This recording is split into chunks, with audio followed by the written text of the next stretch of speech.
good day, everybody. Welcome back to Rocky Mountain Readings, where last week we broke into this beautiful book, Never Get Angry Again, the foolproof way to stay calm and in control in any conversation or situation.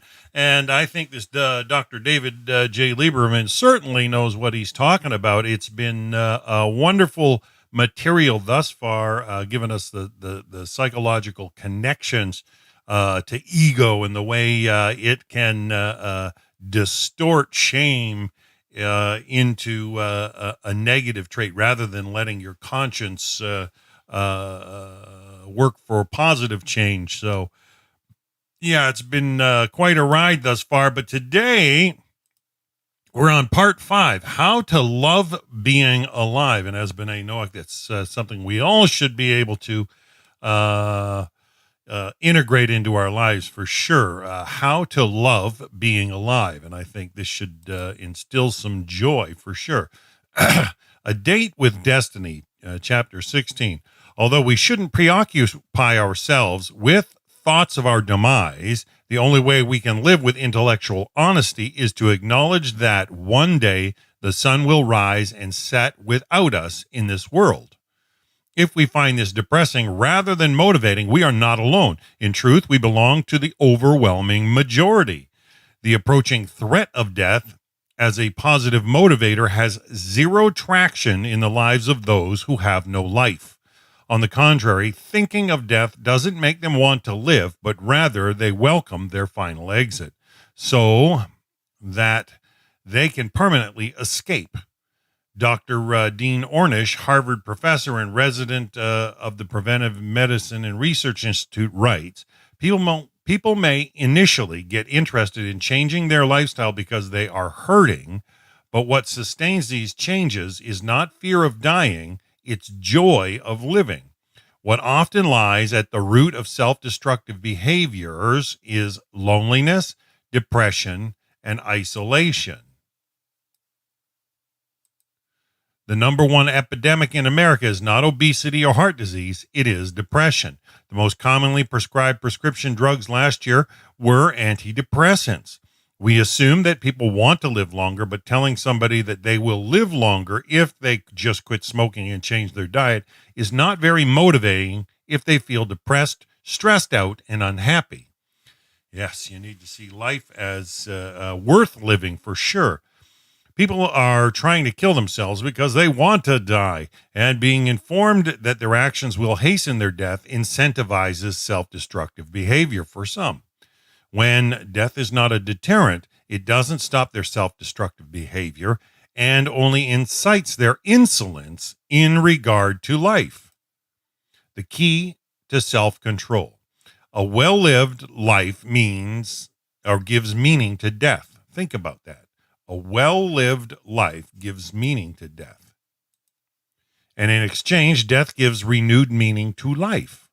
Therefore, the constructive power of contemplating death is in force only when we appreciate life itself and our lives in particular. Otherwise, we experience no real shift in our mindset. We just slide along the spectrum to another shade of gray. Coupons have an expiration date to force us to act. But if we're not interested in the products, then the coupons are just as useless to us before the date as they are after the date. Having purpose in our lives gives us a broader perspective on life and death. This is crucial because a pivotal factor in our ability to exercise self-control lies in how we manage our fears. Terror management theory explains that we deal with the fear of death and the resultant anxiety in one of two ways. When we live full, robust lives, we tend to embrace our values and beliefs. Whatever brings meaning into our lives, known as the mortality salience hypothesis, it promotes self-regulation. Alternatively, if we have one foot in the land of escapism, we are inclined to pacify our fears by further indulging ourselves in anything from chocolate to extravagant vacations. Shalom, Ashley G. Good to have you with us. This is known as the anxiety buffer hypothesis. For this reason, stories on the news relating to disaster and death make viewers respond more positively to advertisements for status products, such as luxury cars and designer clothes. A shrinking world compounds our prospects for experiencing emotional distress because terror management is no longer confined to our own lives and experiences. That's huge. Thanks to the technological age, our brains must process a confounding number of calamities and catastrophes, all of which we log and lodge as clear and present dangers. In the days of our ancestors, even through a good portion of the 1900s, by the time one heard the news, it was not news anymore. Our forebears' senses were not constantly overwhelmed with photos and videos of every natural or man-made disaster that took place within the past 20 minutes. We are too easily overloaded by all the horrors we witness via technology, right in our living rooms, bedrooms, or even cars. As we become aware of the myriad mishaps and misfortunes happening all around us, our brains react as if we are experiencing them in real time. Wow. So keep that, in light. All the negativity you see from social media and television and whatnot, your brain reacts as if you're experiencing it in real time.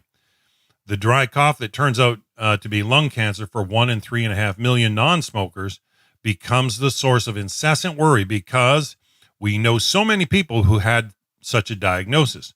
We turn away from the statistically improbable in favor of fear because of all the people in our lives whose stomach aches turned out to be a tumor, who were randomly attacked in broad daylight, or who became paralyzed from a mosquito bite.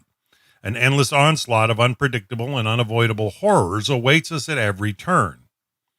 It's to be expected that neurotic has become the new normal. And this we see so often, neurosis, neurotic behavior, becoming the new normal. Terrible. The evidence, the consequences speak for themselves. An estimated 67% of the population is overweight or obese. The result, cardiovascular disease, cancer, and diabetes account for nearly 2 of every 3 deaths in the United States.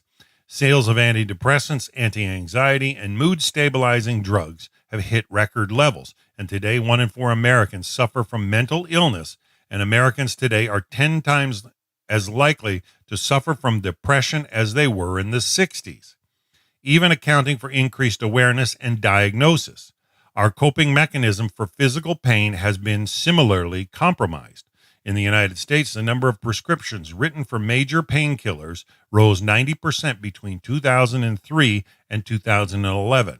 In total, according to the New England Journal of Medicine, 116 million Americans suffer with persistent pain. Think about it. That's a third of the population suffer with persistent pain, according to the New England Journal of Medicine. An astounding 1 out of 3 people, our tolerance for reality, much less pain of any sort, is crippled. This crystallizes the crucial necessity to know exactly what we are living for. Nothing other than a clearly defined purpose with meaningful growth will insulate us from the quakes of insanity that would otherwise shake our emotional foundation and force us to flee from reality. So keep that in mind. Nothing other than a clearly defined purpose with meaningful growth will insulate us from such. And this is what I find so useful with studying the Torah with the rabbis. It gives us clear purpose and meaningful growth. Our lives filled with ever vivid reminders of the true nature of this world. As we snap into heightened awareness, so much seems irrelevant, at least in the moment. Our soul wants to attach to the one true reality, where we find permanence and meaning. Yet without a sense of purpose in our lives, we don't have the anchor of trust. And without this unspoken assurance, we shift to a mentality of, let us eat and drink, for tomorrow we shall die. The Achilles heel of anger control, the foundational trigger of all susceptibility, lies in how we manage our fears.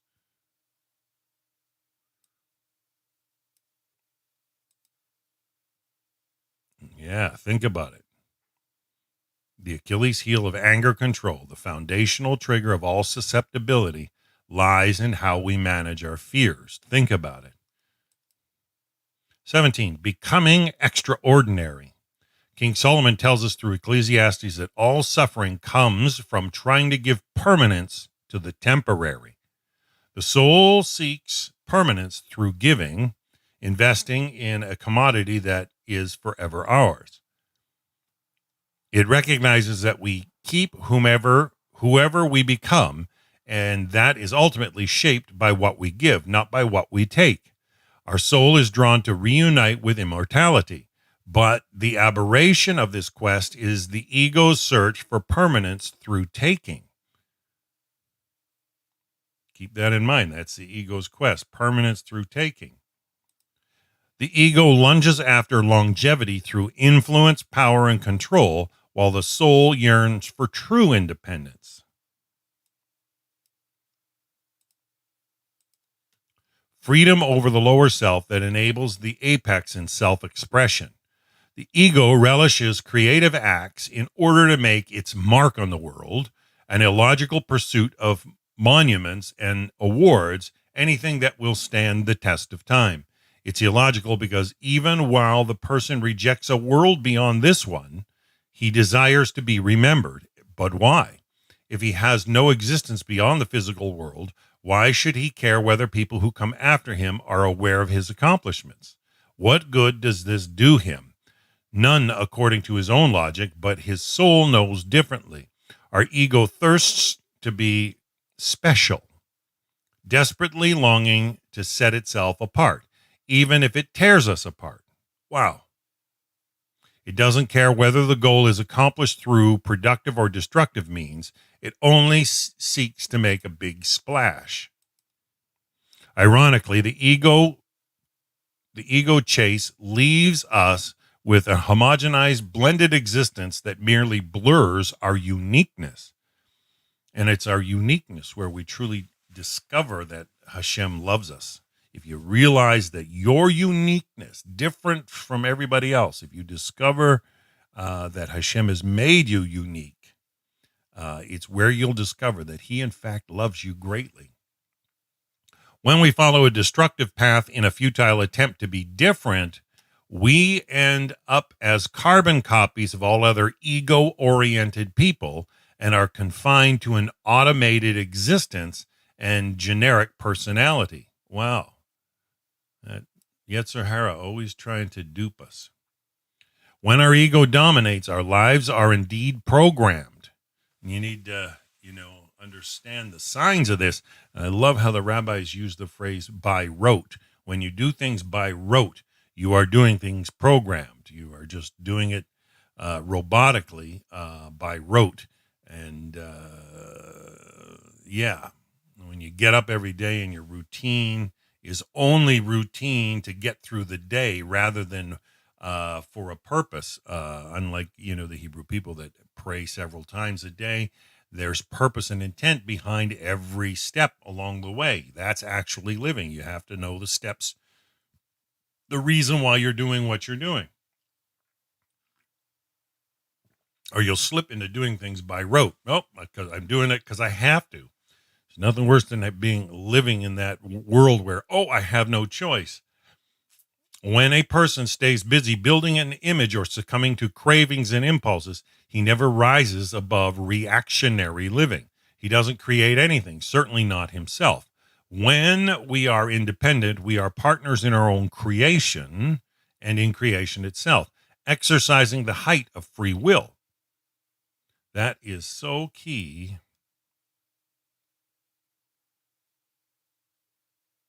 When you get busy building an image or succumbing to cravings and impulses, you never rise above reactionary living.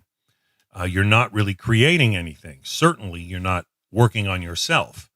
When we are independent, we are partners in our own creation and in creation itself, exercising the height of free will.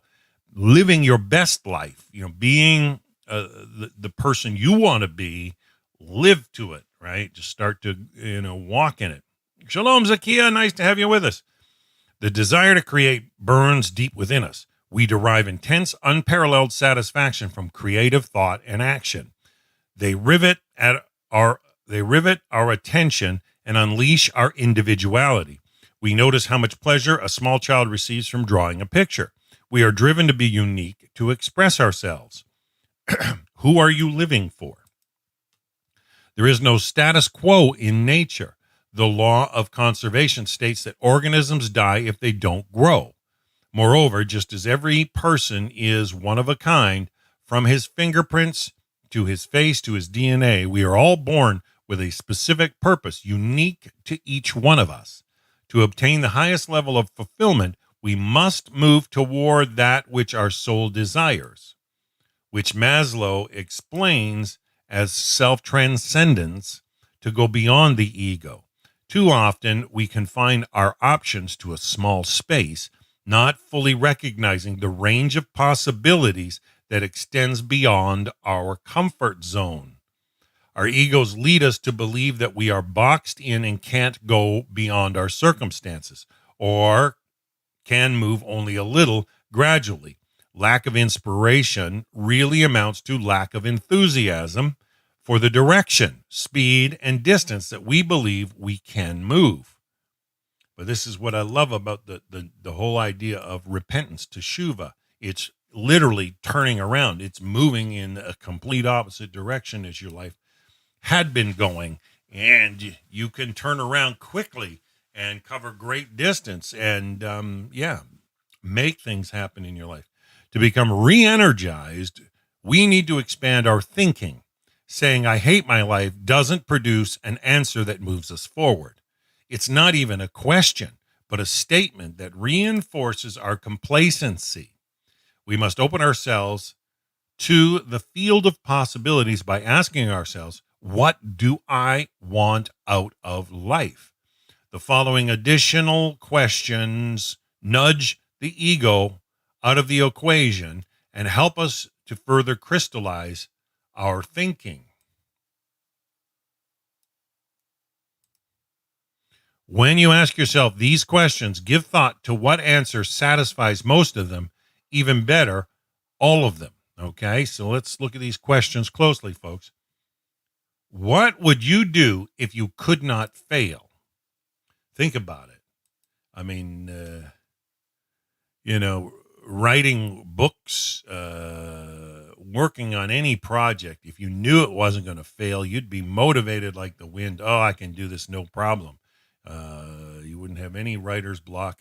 You would just go at it and attack it, and you'd do it with hope and belief and trust that it's gonna go somewhere. If you knew it could not fail, you'd probably take a lot more risks to get the task done. You become a more task-oriented person, one that completes tasks.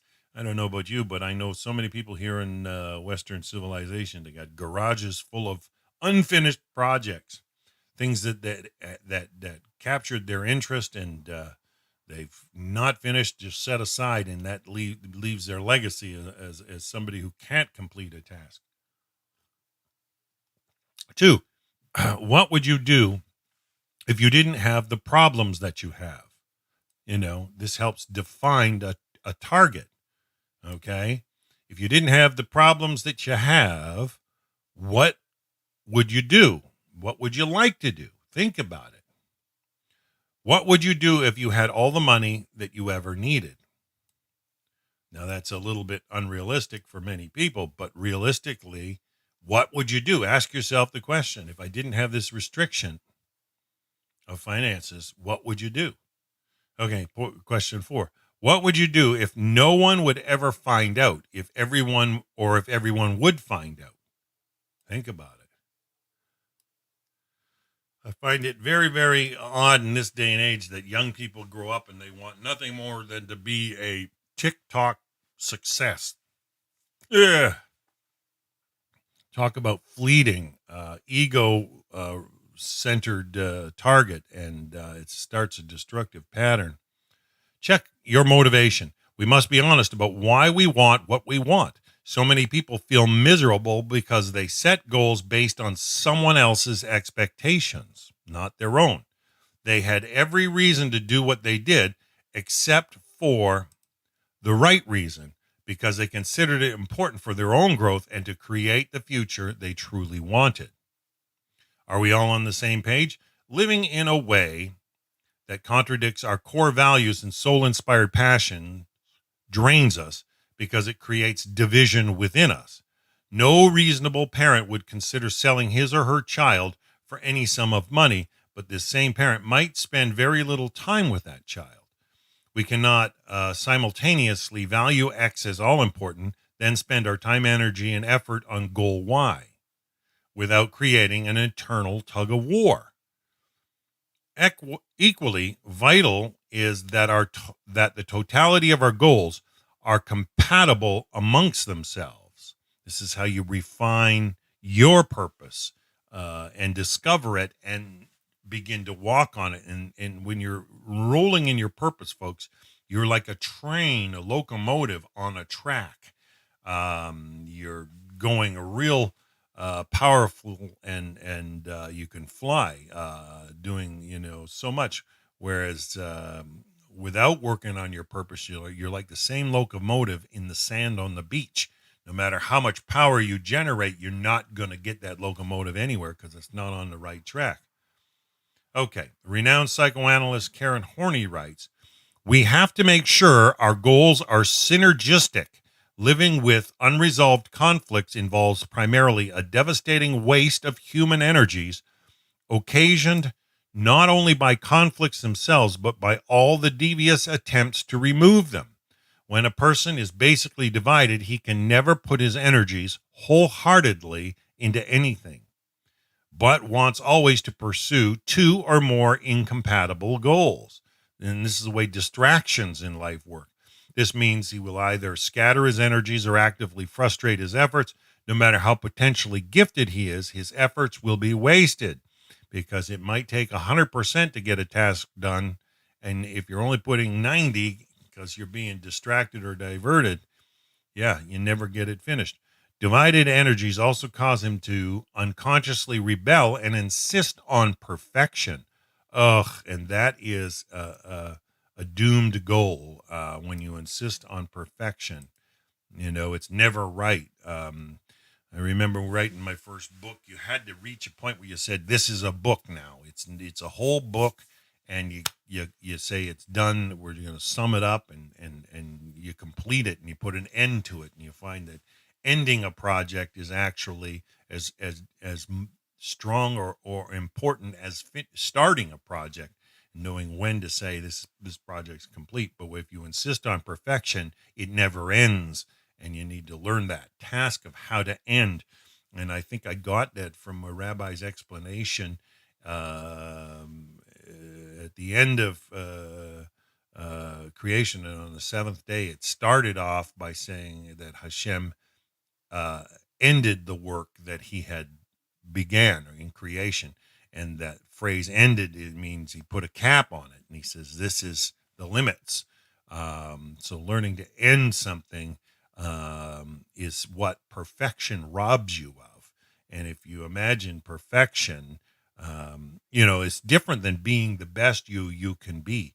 If you study as hard as you can and you write an exam and get an A minus, don't demand of yourself a perfect attempt, or you just go around the same path again.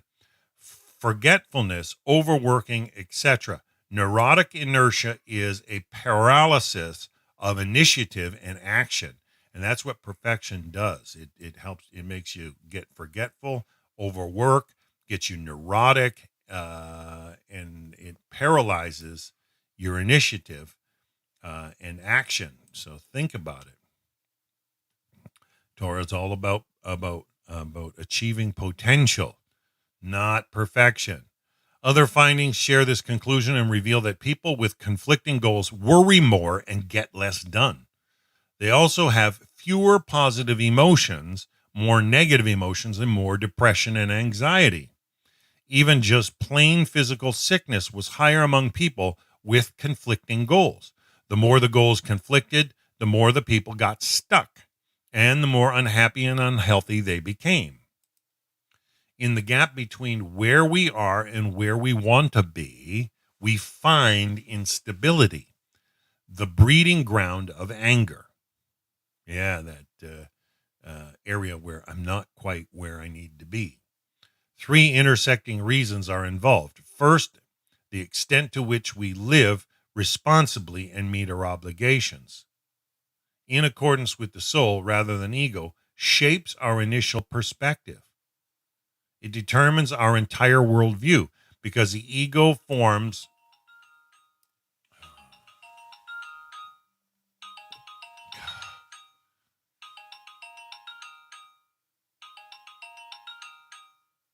Sorry, folks, on my phone.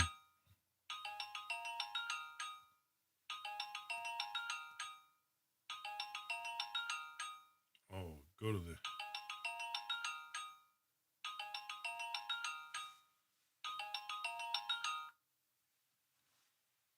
All right.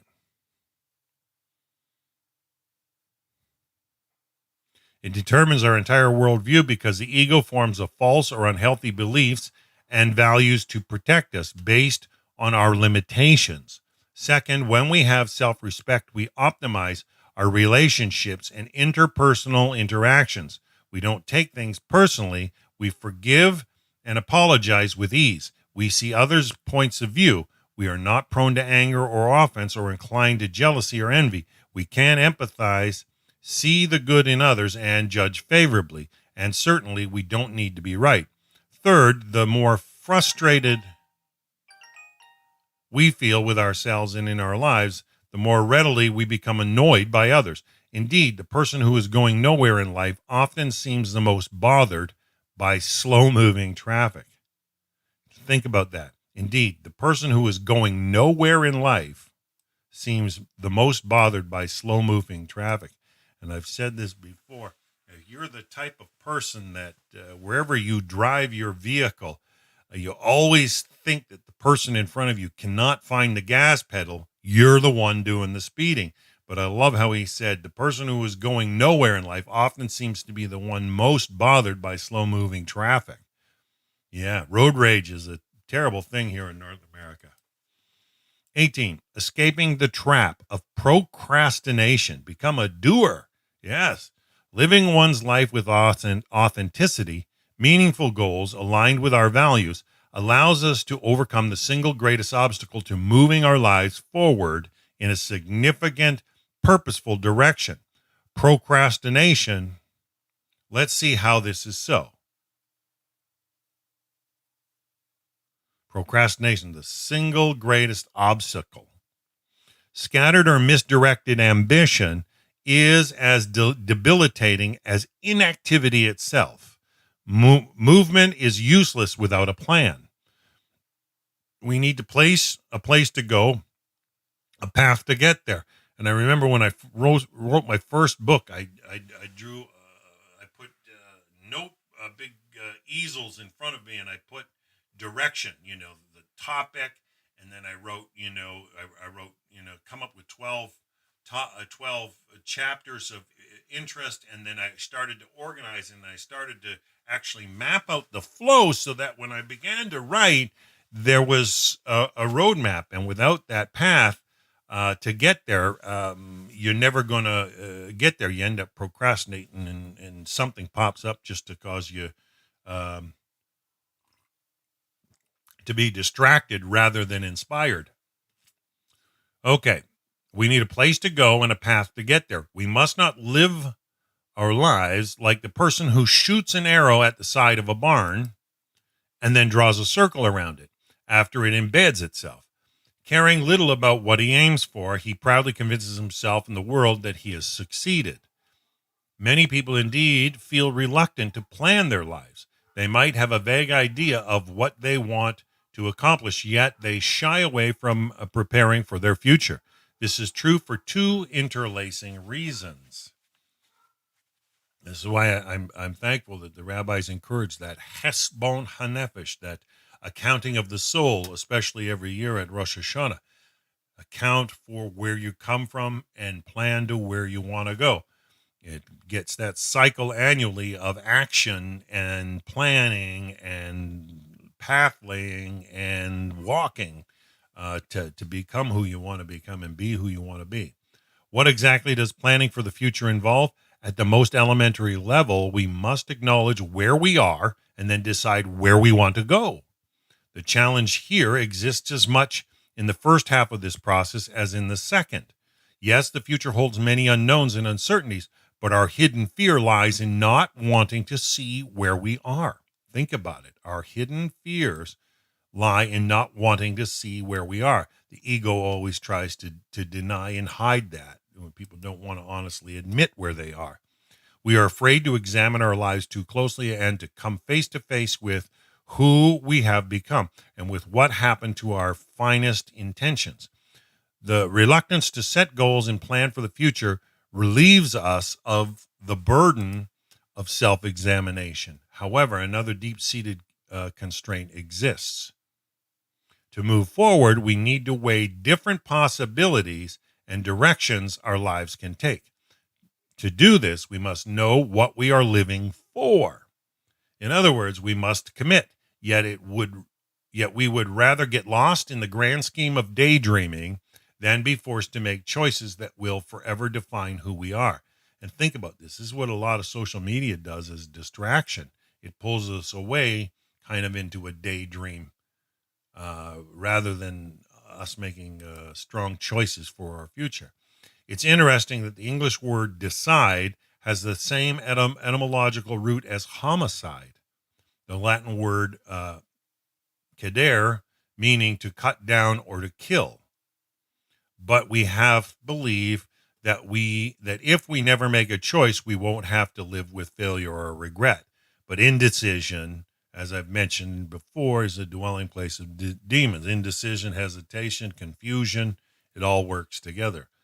Functional magnetic resonance imaging, MRI, has shown that when we make decisions couched in uncertainty, it stimulates the amygdala, the fear and anxiety response center. Think about it. When we make decisions couched in uncertainty, our brains are literally afraid of being wrong. So rather than move our lives forward, we leave ourselves open to every possibility with the misplaced hope that the perfect opportunity will present itself. And what a trap. And don't think that our intelligence or talent shields us against the crime of procrastination. On the contrary, intelligent people can always find endless rationales that support different courses of action. It's human nature to want to keep our options open, and as the ego looms larger, it magnifies the fear of commitment. We can't fail, be wrong, or feel restricted. It always looks for a way out should we want to escape. Yet the ego built this back door out of fear, and indecision doesn't free us. It keeps us trapped and bends us into someone who is afraid to live. Nothing will become of our lives, nothing, until we decide what we want out of life and are prepared to make profound commitment to that decision. If we don't recognize this truth, we can't go any further. The antidote, an authentic self. Got to learn to be real, folks. People typically rank public speaking as their number one fear. Death ranks number two. To eliminate jitters associated with public speaking, one need only focus on the audience and their needs. We cannot be self-conscious if we are not thinking about ourselves. When the speaker's thoughts are geared towards others, he moves from taking to giving, and where there is no ego, there is no anxiety. If the speaker is consumed with how he is going to come across, will they like me? Will I make a fool of myself? He can't help but become nervous. In our own lives, the greater the difference between the image we wish to project and our true self, the greater the fear. Yeah, that's a real statement. You need to always be real. As we previously discussed, living authentically allows the false identity to dissolve. because its only purpose is to keep you from seeing yourself. Makes sense, folks? At this point, your fears dissolve. We go after what we want without the reins of self doubt, because when it is not about us, we can access any trait we need to accomplish what we wish. When there is no ego, we can rise above any fear. And when there is no fear, there is no delay or hesitation or indecision to keep an irrational quest for perfection from becoming an excuse for procrastination and a source of unrelenting anger and frustration. You have to get real with who you are. Only then can you fearlessly pursue what you want. Get real with who you are. In the words of Emerson, to be yourself in a world that is constantly trying to make you something else is the greatest accomplishment. When our goals are tainted by the ego, we play it safe and convince ourselves that we're playing it smart, but we aren't living life. We're hiding from ourselves. The only fear we should occupy ourselves with is the failure to actualize our God-given abilities, because shame lives in the home of unrealized potential. And that's what I want to encourage more than most, is that Noahides achieve their potential, live to their potential. Hashem gave you all these talents and abilities and made you unique right where you are for a specific reason and a purpose. And when you work towards that potential and discover it, like this today's reading has really brought out, you will begin to walk in that and do away with all shame. Part 6, reclaiming ourselves and redefining our boundaries. 19, redrawing the lines with boundary breachers. If you want to live anger-free, then you've got to know who you are, be who you are, and stand up for who you are. Here we are again, back to talking about relationships. When it comes to unleashing our most bare nature, no area in life tries us more than our relationships. And while we can cultivate character in serenity and solitude, the true measure of our greatness and growth, where the rubber meets the road, per se, is the domain of relationships. It is therefore the height of arrogance to presume that if all of the difficult people in our lives would simply disappear, we would be more productive, happier, and more successful. We bemoan these emotional vampires who drain our life's blood and exhaust our time, money, and energy, but these relationships provide the necessary soil for us to develop our full potential.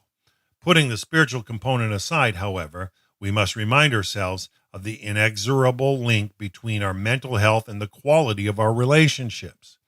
As we discussed earlier, a person with low self-esteem has difficulty maintaining healthy relationships.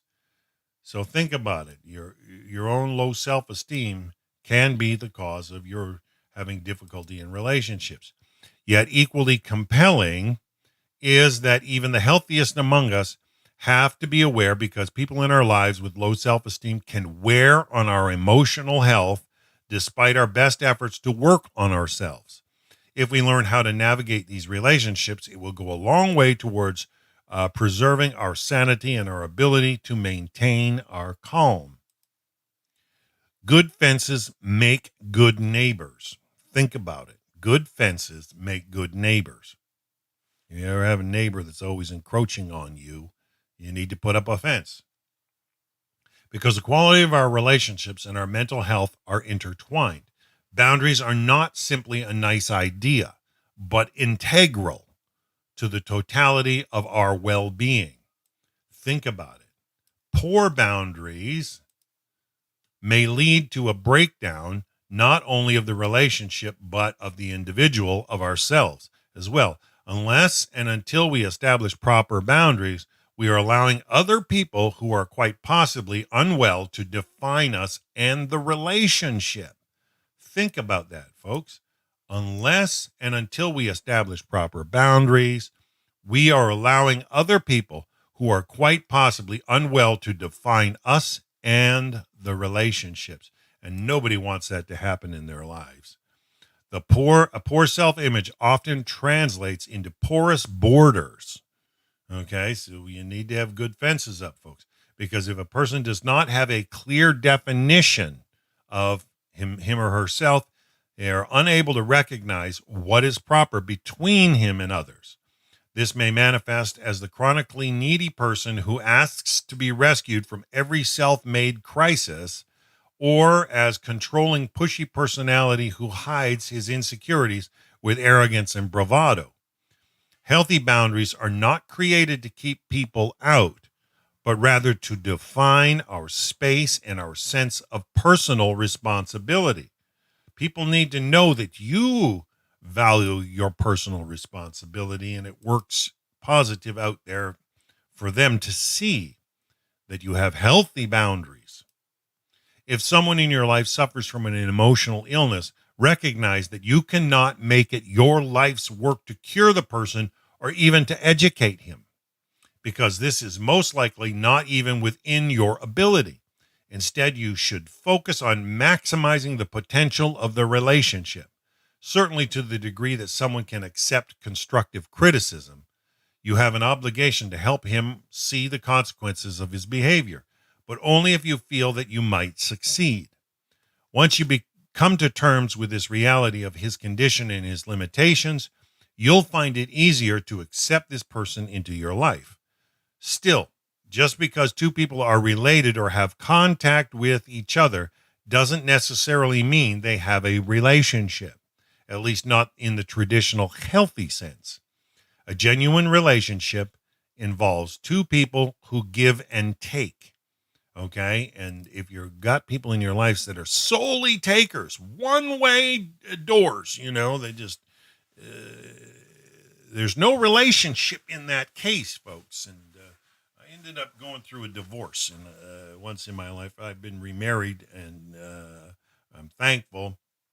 But my ex was a one-way door and a bottomless pit. Right? Didn't matter what I put in, it was going to fall down that pit forever. And sadly, you reach the point where you realize a genuine relationship involves two people who give and take, not both, not one-way doors. One-way doors only take, and they expect you to be a giver forever, and they're bottomless pits at that point. Yet if the other person is incapable of giving, then our expectations will routinely exceed the limits of his ability, and we will always feel frustrated. Apart from immediate family, if instead we reframe the dynamics and consider the kindness, then we won't rely on him to reciprocate our efforts or fulfill his obligations according to the definition of a normal relationship.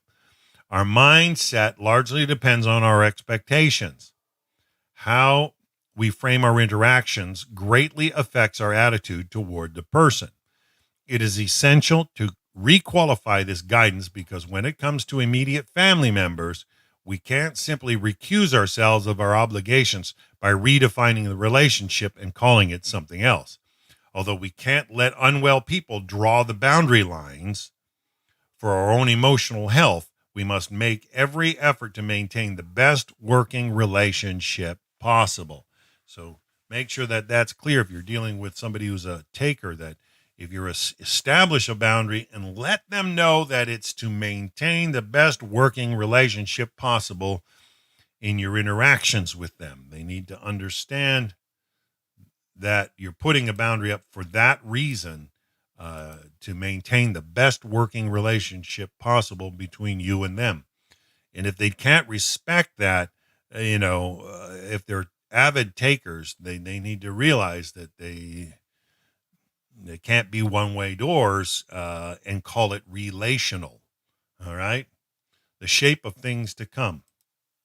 In certain instances, we must say enough is enough. Yet we shouldn't believe that the larger solution means cutting difficult people out of our lives. Rarely this is required. Only when we react to another's cruelty with similar behavior do we move to a mode of dependence and to suffering. Recall our overarching theme. We must act and interact responsibly by moving the ego out of the way.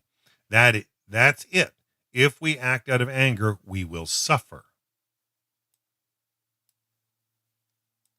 We cannot get around this. Guilt and shame will seep in. Our ego deploys to fortify our response.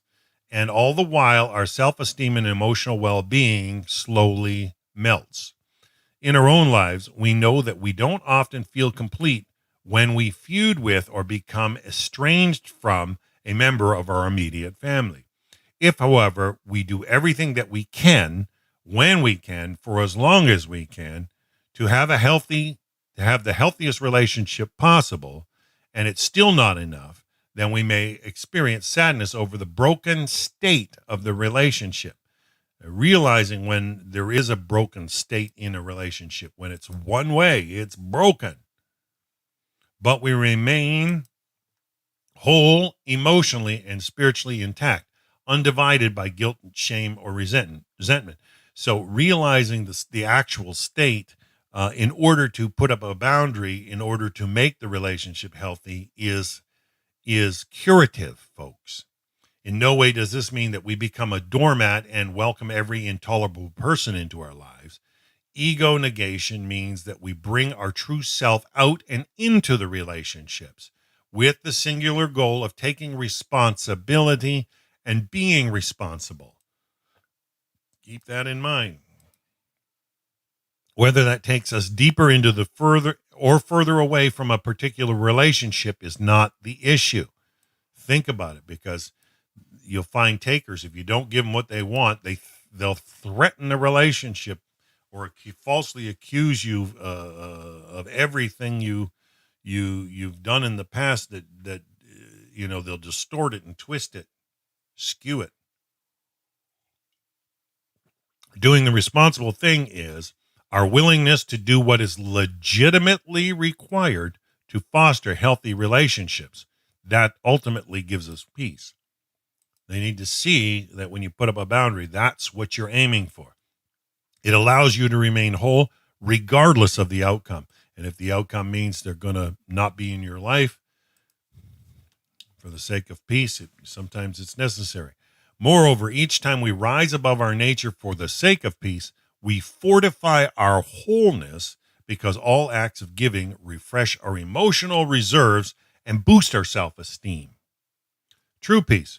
True peace does not mean the absence of difference, but the symphony of unique expression. That is a huge way to put it. True peace does not mean the absence of difference, but the symphony of unique expressions. Your unique expression, you being you. You are allowed to be you. Hashem made you, and he loves you. If we forcibly diminish our individuality, this doesn't produce peace. It produces problems.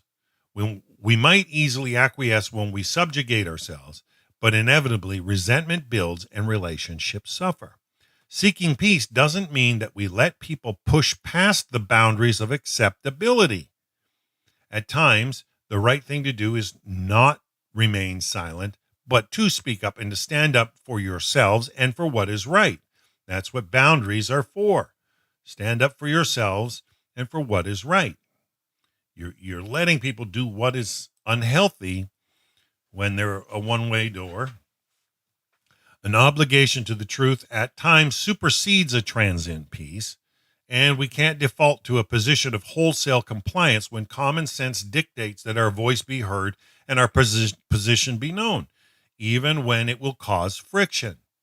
In other words, be bold, be brave. Don't be afraid to stand up for who you are. Hi, Patricia. Well, I hope you're getting something out of a beautiful book, though. Yeah, Patricia, there's lots of depth in here on how to walk through it step by step. Authentic peace without truth is an oxymoron. It doesn't exist.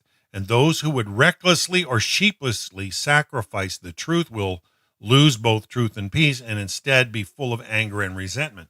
But as we read earlier, Truth is on its own isn't an absolute. You can still be uh, brutally honest and be brutal, and that's not who you should be. Chapter 20, how to talk to people who don't listen. But he's smart, successful, talented. All of this is irrelevant. We must not confuse intelligence with emotional health. As was discussed in Chapter 5, in any given situation,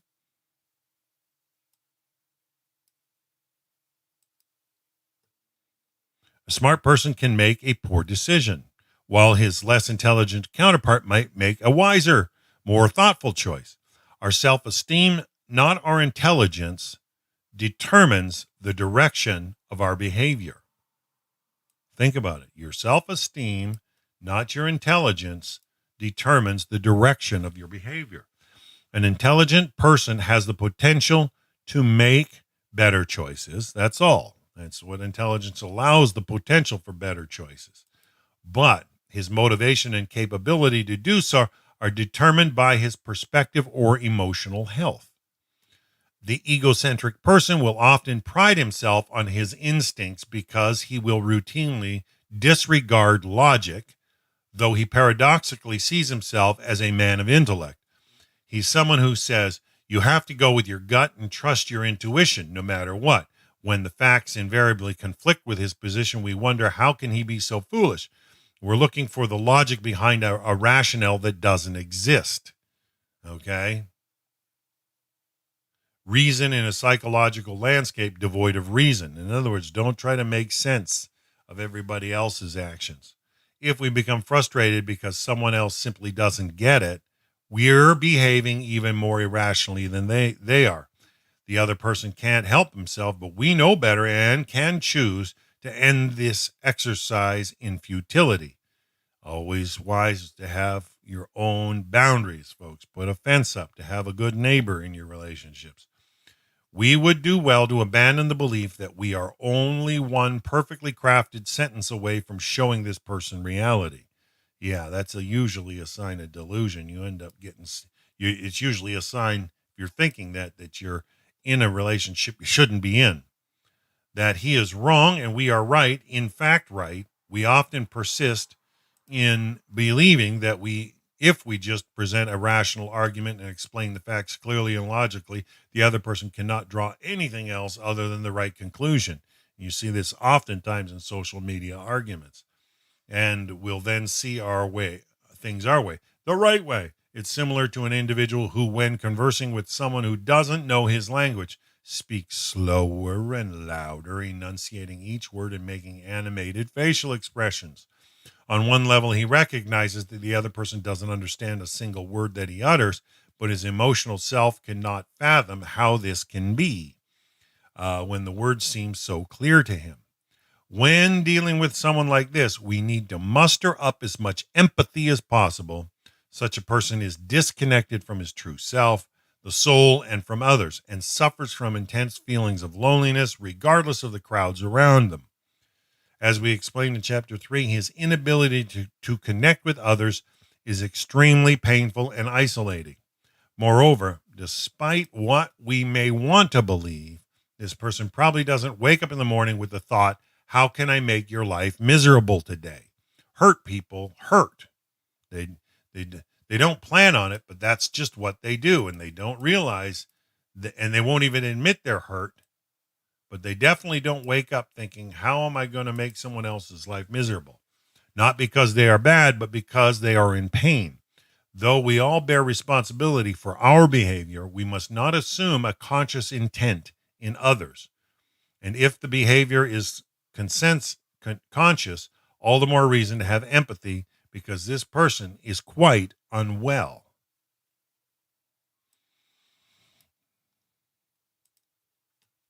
Dealing with boundary breachers. Boundaries are not selfish. That's the first thing that an abuser is going to tell you when you put up a boundary, that you're being selfish. But they're not. They are responsible. Get that clear, folks. Boundaries are not selfish. They are responsible. We need to establish healthy boundaries to give the relationship a chance to survive and perhaps even to thrive. Moreover, our efforts to help the person become more self-aware and prevent him from doing psychological harm to himself. How? Because it damages him emotionally every time he takes advantage of us and reinforces his corrupted thought process, not to mention the quality of the relationship. You don't want to enable that in people, folks. Think about it. When you allow certain practices to continue without putting up a responsible boundary, you're allowing people to take advantage of you, and it reinforces their corrupted thought processes, and it affects the quality of the relationship, and you're responsible for that.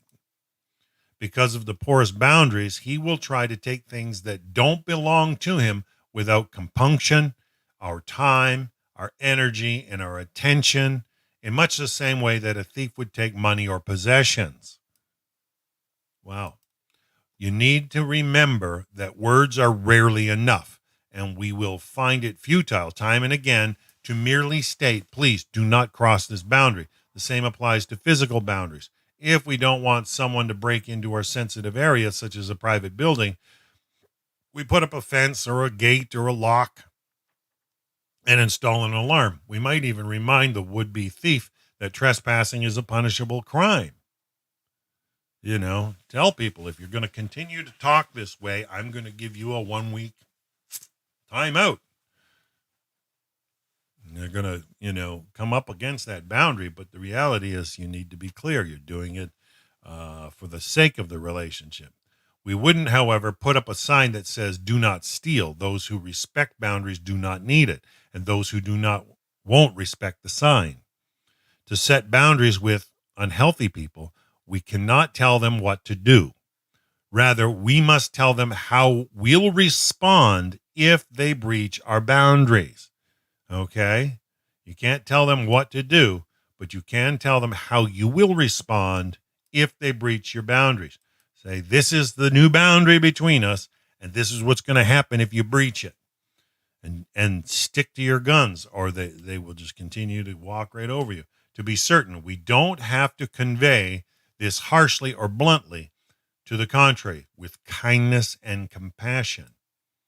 We want to explain our boundaries and the consequences for violating them with unacceptable behavior. All right, determine, you don't want this unacceptable behavior. If you think it's unacceptable, I don't want this in my life. I don't want someone else's aggression. I don't want someone else's tension. I don't want somebody else's angst always pressuring on me. Forget it. I can't stand. Nobody can stay in that environment any length of time. Draw the line and stay strong. Low self-esteem will make us weary of confrontation, fearing that we will be rejected or abandoned. But we can't shy away from being responsible because someone might be upset with us. He probably will act irrationally and become angry if we don't do what he wants, which is in fact irresponsible. We cannot, though, give in to his demands and act irresponsibly to prevent him from acting irresponsibly. Do you see the lunacy of this? It is sheer foolishness and utterly pointless for us to deviate from behaving responsibly simply because someone will get angry at us if we do. We cannot allow another individual to force us to do something that is wrong merely because he'll respond unreasonably if we do what is right. And this is what takes somebody from being a person of anger to an abuser. You can enable them to become abusive by letting them get away with it over and over and over and not holding the line on boundaries. In that case, not only would we be acting irresponsibly to avoid his anger, we'd end up getting angry with ourselves and become resentful toward them. It's going to turn on you and erode the relationship further. That's the way the evil inclination works. It works at destroying the host. As we explore the psychological dynamics more closely, we find that what really bothers us is that we get bothered. What really annoys us is that we get annoyed. If we become angry or act otherwise negligently, we move to a state of dependency because someone causes us to respond in a way that we did not choose. Unpleasant circumstances in general and difficult people in particular push us toward an irrationally charged reaction. Choosing to respond calmly, irrespective of our negative emotional state, epitomizes mental health. What such a person asks of us, we either say yes with joy or no, calmly and guilt-free. Giving in out of fear or guilt does nothing to enhance our self-esteem. To the contrary, giving in diminishes it.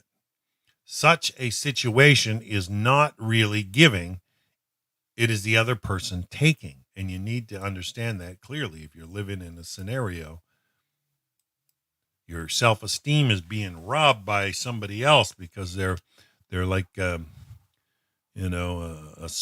self-esteem sponge, and they're always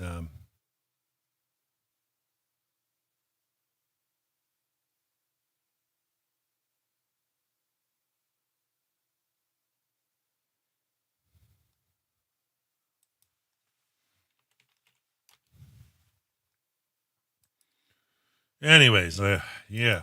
You probably know from your own life experiences that when someone tries to guilt you into doing something and you stand up for yourself, just say no, you feel better about yourself. You also experience a similar empowerment when you say yes to a request that you believe you should accommodate, even if you aren't in the mood.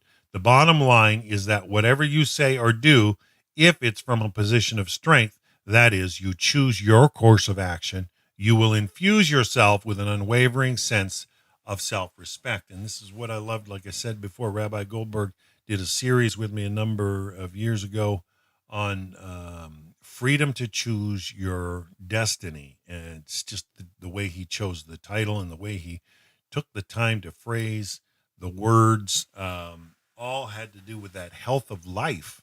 And I found it beautiful. Speak now or forever be in pieces. Whoa, chapter 21. In learning how to express ourselves, it's useful to be aware of our usual modus operandi. How do you normally operate, or method of operating? People respond to conflict in one of 5 ways. They either accept it, or they retreat from it, or they surrender to it, or suppress it by fighting, or by shutting down. Those are the only 5 ways that people respond to conflict. Avoidance. Oh. Acceptance is the healthiest response. Accepting that there is conflict, standing up to it, is usually strong. I think King David was considered a man of war because, but you can't be somebody who's just provoked, right, to battle. Stay smart about it, because there are a lot of people out there just looking for drama and problems, looking for a fight. Acceptance is the healthiest response. This person sees and accepts the situation for what it is and doesn't become angry or allow his emotions to dictate his response. Rationally and objectively, he weighs the options and then fortifies his decision with the necessary emotional weight. Retreat is typical of passive-aggressive individuals who withdraw to avoid confrontation. People that try to avoid, they end up coming back with some passive-aggressive tactic, usually roundabout way. It causes drama and rumor and think about it. The passive-aggressive person lacks the confidence and courage to face the situation head on, so he backs down in the moment but gets back at the person in another way at another time. His retaliation or revenge may take the form of being late, forgetting to do something important for the other person, or just generally inconveniencing the other person in some way. They get back, though. That's where it's passive-aggressive. And that's usually a sign of people that avoid confrontation. The person who surrenders his anger simply gives up, gives in, a response that often reflects codependency and a doormat or complaint compliant personality type. He doesn't feel worthy enough to stand up for himself and or feels incapable of advancing his own agenda, needs, and wishes. If he is not conscious of these thoughts, then he suppresses his anger and is unaware that it is eating them up inside. In fact, he may declare to both himself and to others to be a very calm and easygoing person who just rolls with things and doesn't get too ruffled, while the anger manifests into myriad psychological and emotional issues. The distinction between this class and the passive aggressive is that the latter doesn't feel entitled to assert himself while the former does, but feels unable to do so directly. The fourth potential response, fighting, produces direct unhealthy conflict. This person, emotionally charged and enraged, chooses to battle it out head on without the benefit of composure and reason.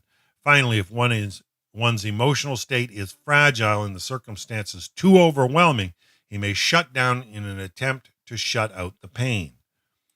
And I see this often with a lot of the anti-vaxxers out there. They actually are shutting down in an attempt to shut out the pain of what's going on. They don't want to pretend that the virus is actually in existence. So they make the vaccine a problem when the vaccine is only about containment of the virus. And they try to make it something more than it is. Express yourself. Whether you are the type to convey your anger passively or openly, or to swallow it or wallow in it, you must learn to express yourselves in a way that optimizes how the other person will hear what we say.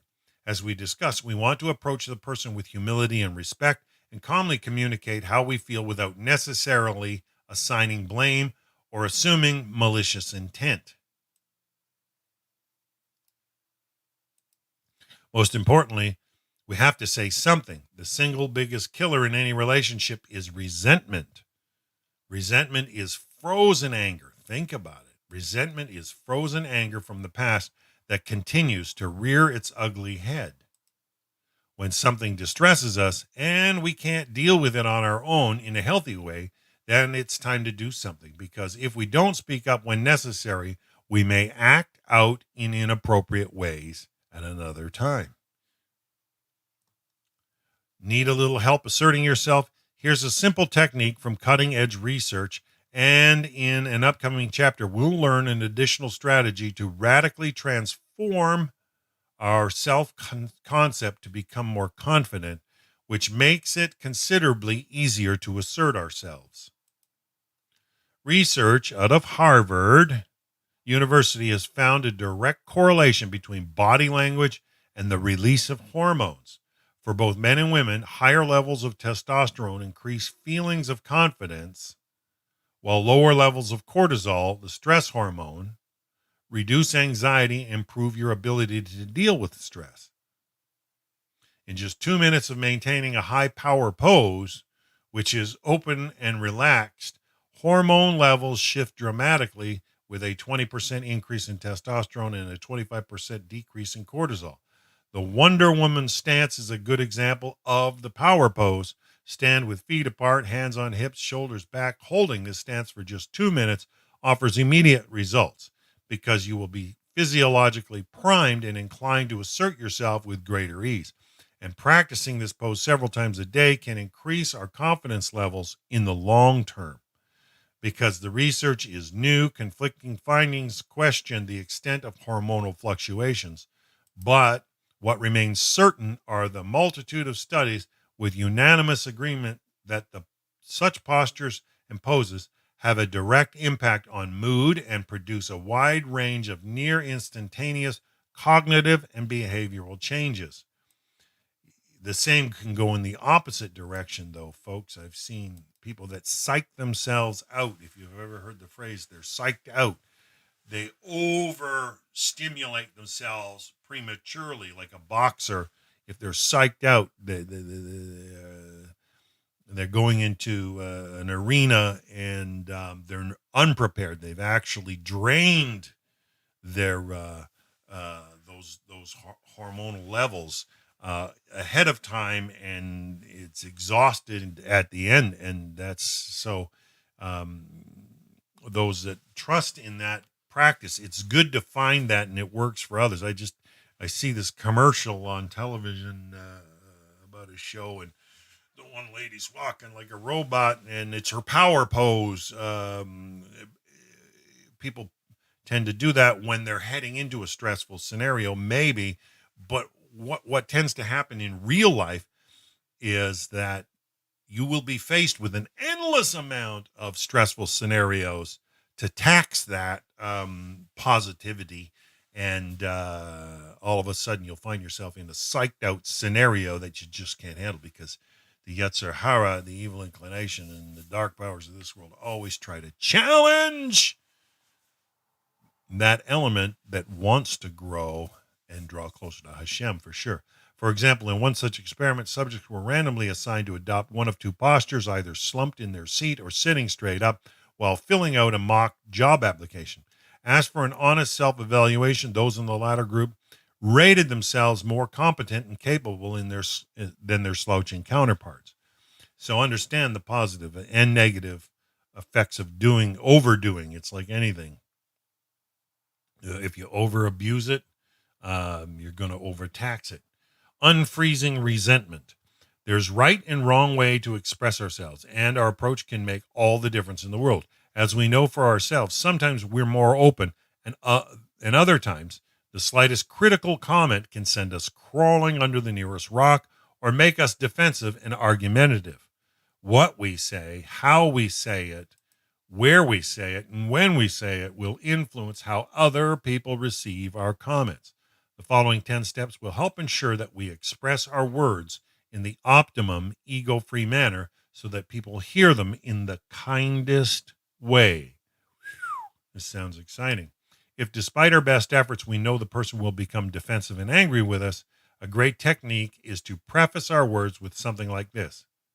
I'd like to talk with you about an important issue, but I'm concerned that you might get upset with me for bringing it up. Usually curiosity will get the better of the person, and they will assure you that they won't get angry. Believe it or not, this assurance will likely hold true because his ego won't want him to feel foolish by going back on their own word. According to research, people who are in a good mood are more likely to purchase a lottery ticket. When they're joyful, we tend to be more optimistic and are open to possibilities. It's inviting to be more joyful, folks. Think about it. Try not to allow your desire to speak your mind, though, derail your ability to successfully plan your approach.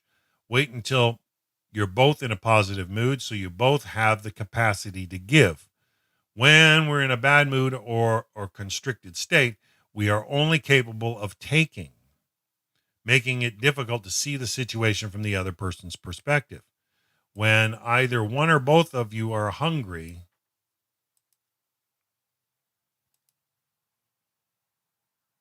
tired, or plainly angry, do not expect that you will have a productive conversation. It's not going to happen too often, if ever.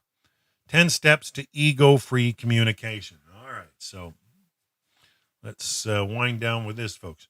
Number 1, they don't care what you know till they know that you care. Without making a big deal about it, let the other person know you're saying this because you care. You care about him and your relationship. There's an age-old maxim: words that come from the heart enter the heart. Indeed, only a sincere and heartfelt expression of feelings, and more so criticism, has a chance of being effective. If you communicate your genuine concern for and interest in this person and your relationship with him, he'll receive your words the way you intended. Privacy, please. Always express yourself in private. Even if you feel that he wouldn't mind others hearing your comments, do it behind closed doors. 3, always begin with praise. First, emphasize the person's many good qualities and remarkable potential to pave the way for him to hear your point with equanimity. When this person knows that you have genuine respect and appreciation for him or her, bear in mind that mongers don't want respect, they want reverence, okay? there's a big difference. They want they want you to revere them. Egomaniacs want to be revered, not just respected. They'll talk about respect, but they really want reverence, reverence. They want you to, cowtail and bend. It's a sign of how unhealthy a relationship can be when you're around somebody who's demanding respect all the time. The reality is, if they're demanding it all the time, they're not really looking for respect. They're looking for more than what people ought to give. Then he'll perhaps even, respect and appreciation for him, perhaps even reverence or awe. Ugh. Then he'll hear your comments in a way that doesn't engage his ego. For instance, you're one of the most productive employees, and I'm continuing in awe of how you do what you do. I was just wondering about point 4, to personalize the impact. In other words, don't make it inflammatory. Comments and critiques should address the act, not the person. In other words, instead of saying you're incompetent or reckless, it's better to say you're such a wonderful person and this behavior doesn't seem suited to someone of your principled character. 5, accidents do happen. Don't assume or insinuate that this behavior is something that he's doing knowingly, consciously, or deliberately. If the situation allows, approach it as something he's doing unwittingly or even unconsciously. Be shocked how many abusers out there don't realize they're being abusive. As I've shared before, I spent a number of years working with addicts when I was young, and one of the biggest lessons I ever learned from an addict was the difference between an addict and an abuser. If somebody's addicted to having to force feed their emotions incorrectly, as the doctor here is describing, that's just poor life choices. But when they're a flat out abuser, right, they get off on it, right? They get off on the cause to others. And they actually become more abusive because they know they can provoke others' responses, and to them it's a false sense of power to be able to interact in that way, and a lot of them actually function like that, and they become more and more and more abusive only when they can stir the pot and make a big splash, as he's mentioned the ego tries to do.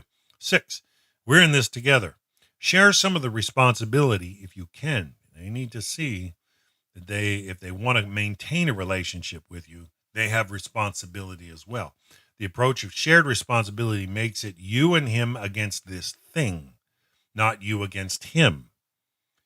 All right? You might say something like, I should have been more specific when we covered this topic. This approach is, of course, more effective than I hate it when you, or try I'm having a hard time when you, rather than you have no right to, or because you don't care enough. 7, identify the problem and put energy into the solution. Expressing ourselves can be both empowering and cathartic, even when the other person is unable to fully understand what we're saying or how we're feeling. But if we are speaking out only to correct this person's behavior, then we want to be solution oriented. If there is no answer, then you should never have brought it up in the first place, because it serves no purpose. And if you believe that no matter what you say, he won't take your advice, then it's also best not to bring it up. Even in some cases, cut off the tie altogether. If you do, then you only serve your own interests and you won't help the situation. They're going to call you selfish, though, if you cut the string, especially when they become dependent on you. Number 8, you're not alone. Criticism is most effective when you tell him he's not alone. If you convey that whatever he has done or is doing is very common, and perhaps even something that you've done yourself, this diffuses the impact of his ego so that he won't take it personally, and that's really the reason he might become so offended. They take everything personally.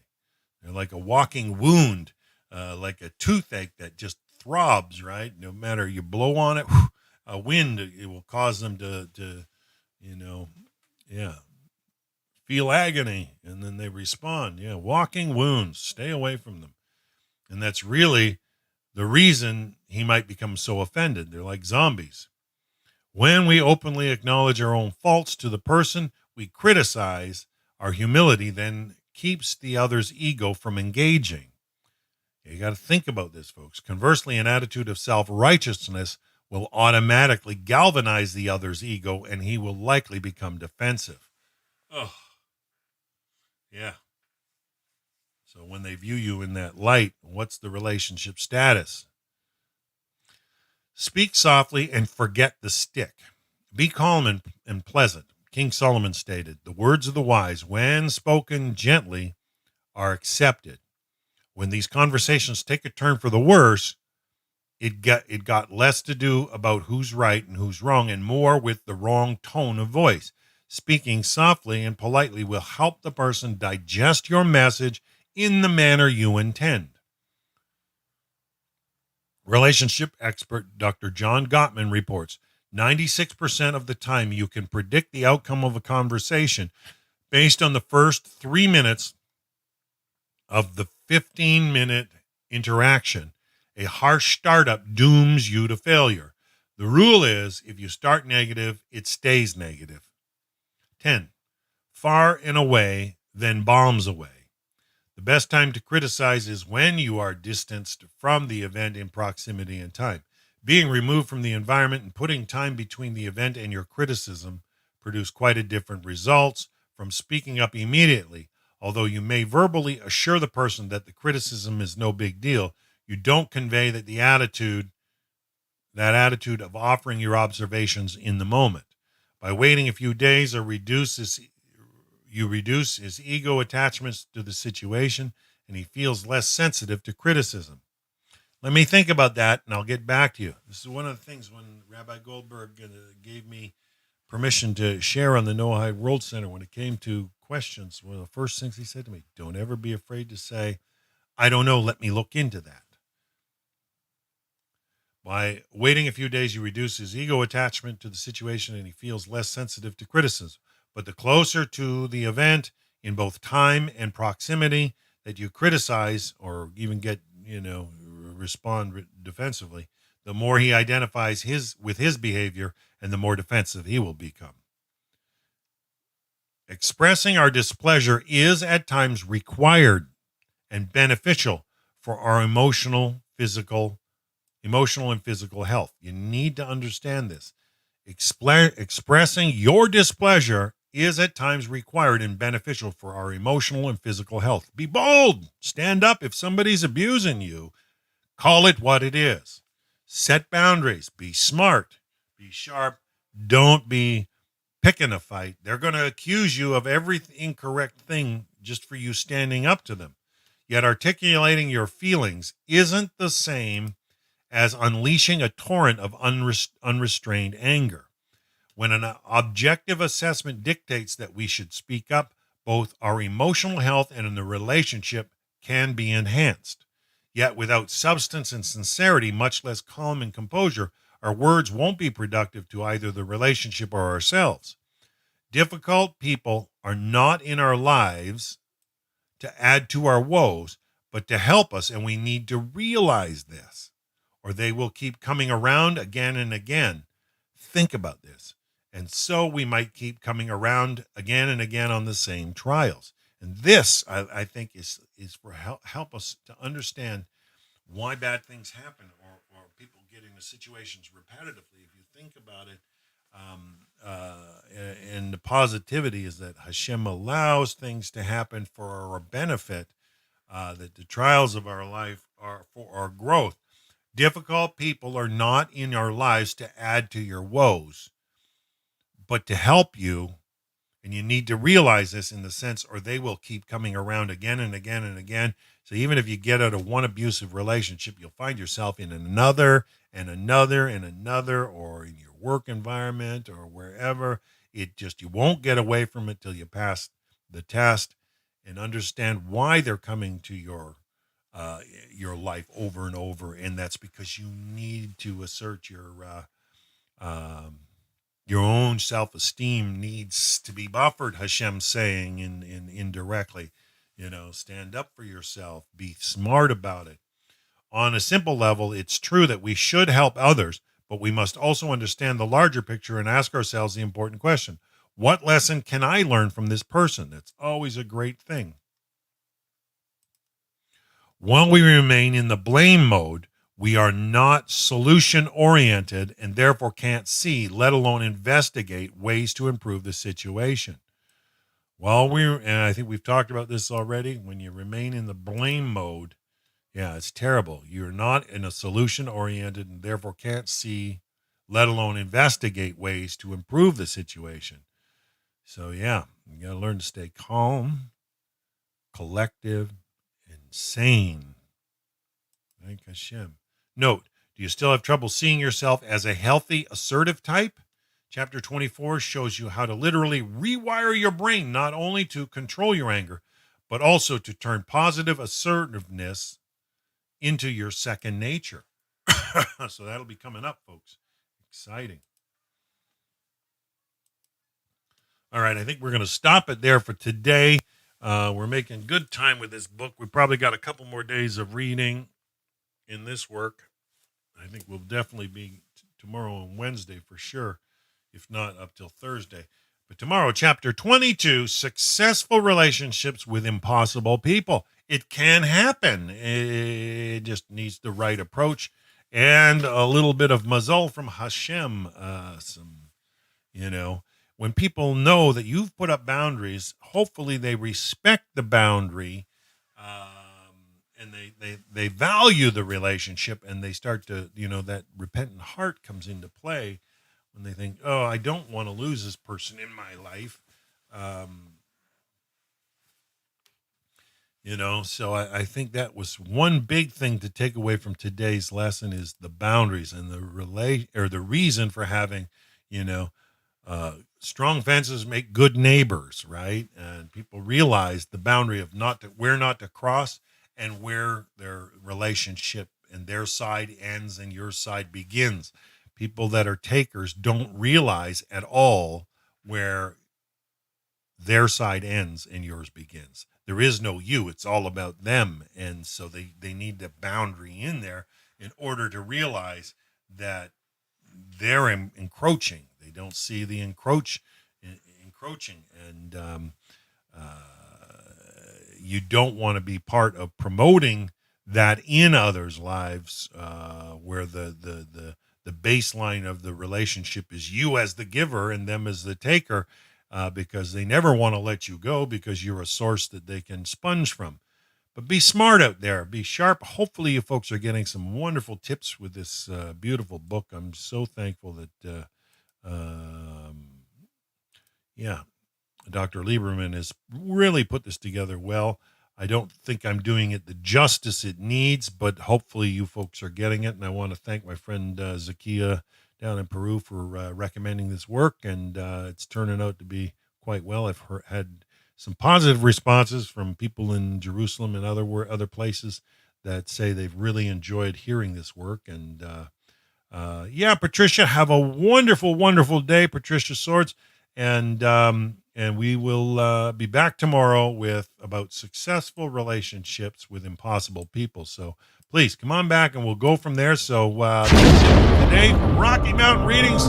We'll see you tomorrow.